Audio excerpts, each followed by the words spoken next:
My name is Anaís Cezanné Caro-Rosario, and I am a curator and creative born and raised and based in Chicago. And I'm going to tell you a little bit about some of the murals painted on the exterior of the original Puerto Rican Cultural Center.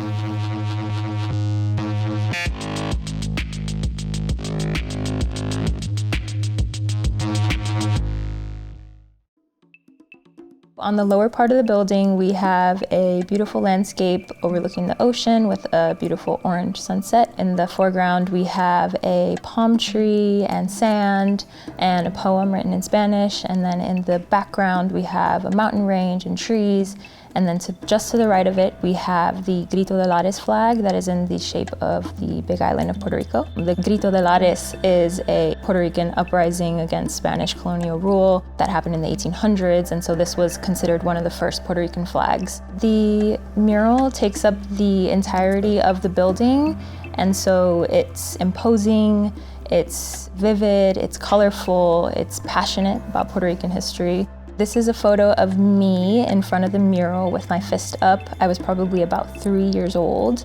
I had been attending PRCC Centro Infantil daycare that was inside of this building. My parents had just found out right before this photo was taken that the building was going to be sold and demolished. And so we went together on a trip to the building and we took photos of ourselves in front of the mural and with the building, just to document our presence with the building.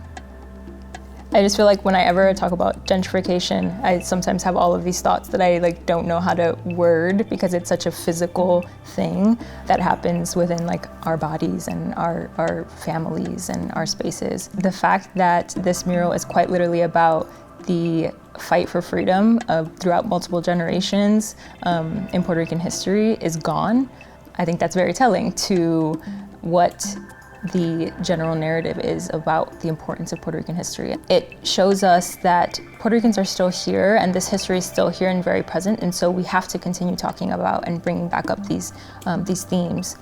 These murals in Humboldt Park are meaningful to me for a couple of reasons, but I think one of the most important things that sticks out to me is the fact that they're public, they're accessible, they're free to all, and not only are they this idea of community creating space, but also taking up space in the neighborhood.